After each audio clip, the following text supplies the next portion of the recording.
Je voulais donner peut-être un peu mon point de vue, c'est-à-dire donc en fait essayer de dire d'où je parle quand je fais un accompagnement et qu'est-ce que j'ai en tête quand j'accompagne.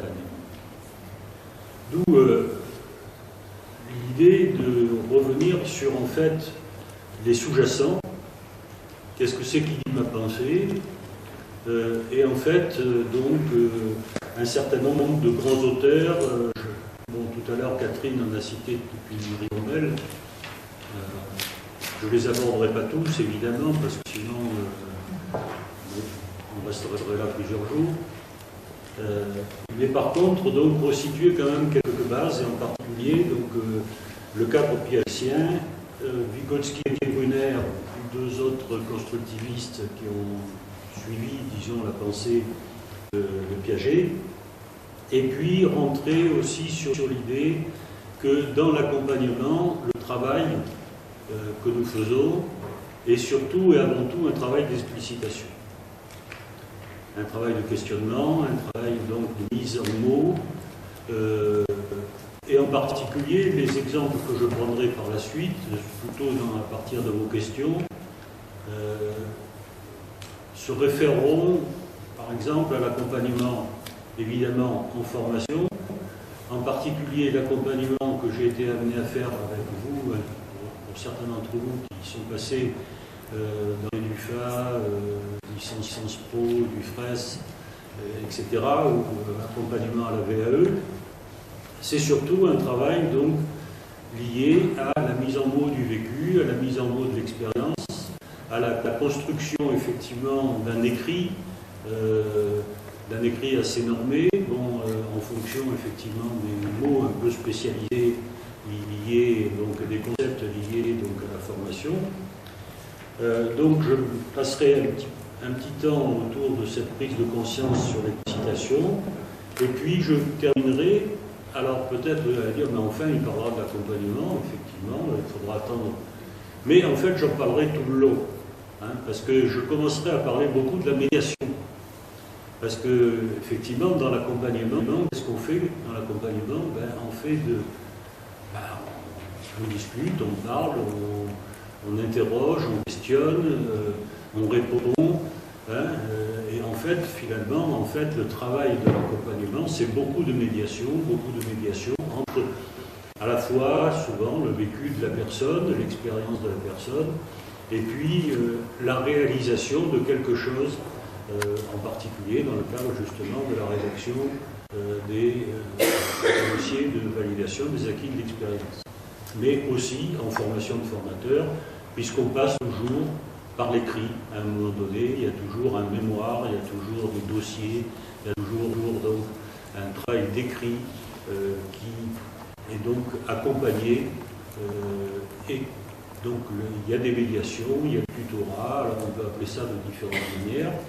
En fait, nous sommes justement toujours dans de la médiation d'abord, et l'accompagnement de mon point de vue est d'abord fait et avant tout de médiation. Et enfin, quelques mots sur l'éthique de l'accompagnement, bien qu'on en parlera aussi tout au long. Alors, par la suite, à partir de vos questions, j'approfondirai peut-être un certain nombre de points de vue. Tout à l'heure, Catherine a parlé de gens comme Rogers, la maïeutique avec des roches. On verra si on a le temps et puis en fonction de vos questions. Alors, en quoi et pourquoi l'accompagnement?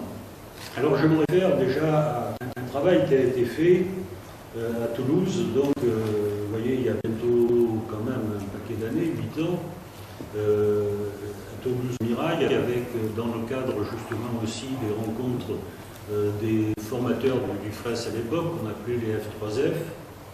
Et j'ai relevé donc, dans les actes de ces journées la phrase suivante.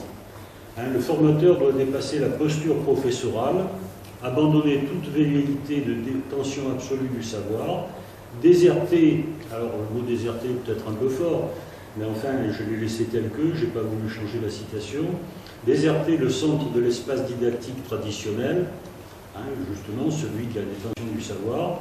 Il devient facilitateur, intervenant, tuteur, éventuellement metteur en scène.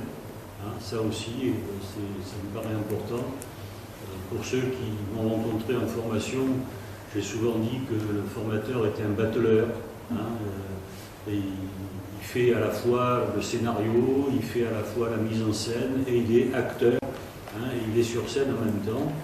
Donc on est d'accord avec cette... Enfin, du moins, je suis d'accord avec cette idée de metteur en scène, à côté d'une situation qui donne priorité au duo apprenant-savoir.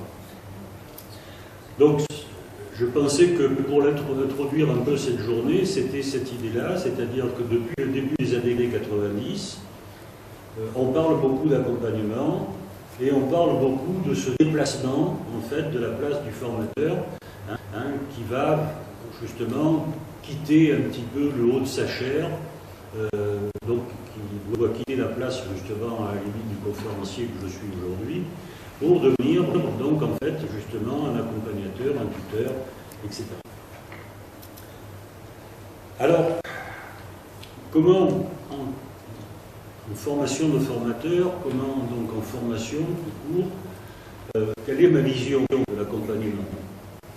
Pour moi, donc, l'idée serait accompagner, ça serait aider le sujet, donc à s'adapter à son environnement. Et alors déjà, je rentre ici de plein pied dans le cadre constructiviste. Donc, s'adapter à son environnement dans le cadre de son projet personnel d'évolution. On reverra un peu, peut-être un peu plus loin, cette idée que je reprends à Henri Desroches, que l'accompagnateur, c'est une personne ressource. Alors on sent venir un peu le camarade Carl Rogers, et l'accompagnateur, je suis une personne ressource, mais l'accompagné est une personne projet. Vous voyez, donc on va se retrouver dans ce balancement, donc, et dans un projet personnel d'évolution. Donc les interactions accompagné-accompagnateur donc visent le sujet, à aider le sujet à choisir et à conduire son évolution. Alors, je fais référence là à un certain nombre d'idées liées à la motivation. Hein. Sentiment d'habiter une place qu'il considère légitime dans son environnement social, économique, professionnel, psychologique, vers un sentiment d'habiter une place qu'il considère légitime dans son environnement social, économique, professionnel, psychologique. S'il n'a pas justement le sentiment d'habiter cette place, ça sera le rôle justement aussi de l'accompagnateur de faire ce travail, donc de lui permettre d'habiter cette place. Toujours ces interactions afin qu'elles génèrent chez lui un sentiment d'accomplissement, de congruence, d'épanouissement et d'ouverture au monde. Là aussi, on voit apparaître le côté éthique lié à une position donc, de Carl Rogers, hein, c'est-à-dire donc la congruence, l'épanouissement et l'ouverture au monde. Prendre en compte la complexité donc, de la construction du sujet. L'accompagnement travaille donc 3 temps, essentiellement. Et vous reconnaîtrez donc, pour certains donc, un certain nombre de choses que vous avez vécues. L'historicité du sujet, donc dans une dynamique de prise de conscience de 3 grandes périodes, donc d'où je viens, où je suis et où je vais. Pour ceux qui sont passés, par exemple, donc, par la licence, dont l'itinéraire personnel de formation, ou par le DUFRES également, hein, c'est-à-dire, donc, effectivement, on va retrouver le travail de ces 3 temps, et qu'on retrouve également aussi, donc, dans le travail d'accompagnement à la VAE, de construction du dossier, donc, de validation des acquis de l'expérience. L'idée suivante, c'est que l'accompagnement s'inscrit dans un projet qui vise à aider l'accompagné à structurer le futur. Il est question du projet, donc comment hein, la personne projet que j'évoquais tout à l'heure est à même de structurer son futur, de se projeter, mais pas simplement vers un but, mais comment atteindre ce but, comment passer un certain nombre d'étapes, qu'est-ce qu'il faut faire pour atteindre ce but, c'est-à-dire structurer son futur, c'est ça, c'est-à-dire c'est un ensemble de procédures, de processus à envisager pour atteindre un but. Corrélativement, donc, à une relecture, à une restructuration du passé, c'est-à-dire d'où je viens, mais d'un d'où je viens qui n'est pas simplement factuel, mais qui est conscientisé pour dire en fait quels sont les éléments essentiels de mon passé qui font que je suis là aujourd'hui et que je voudrais être là demain.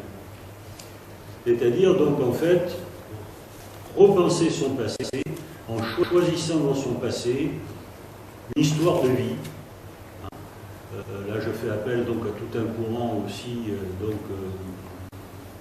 dans la formation sur l'histoire de vie avec Gaston Pinault, et cette idée aussi de restructurer le futur, de structurer le futur corrélativement à une relecture et une restructuration du passé. Là aussi, je tiens à Piaget, Ferras, Rogers, donc un certain nombre d'auteurs qui ont tourné autour de cette idée de restructuration du passé. Alors, bon, très rapidement, comme je disais déjà tout à l'heure, on ne citera pas toutes les personnes, j'en ai mis quelques-unes, qui se sont penchées sur l'apprenant pour comprendre en fait comment il se construit, comment il apprend. On ne l'aura pas toutes, mais donc moi j'ai choisi aujourd'hui, comme je vous ai dit tout à l'heure, d'abord la base, Piaget, Brunner, Vygotsky, et puis bien d'autres qui sont dans le sillage.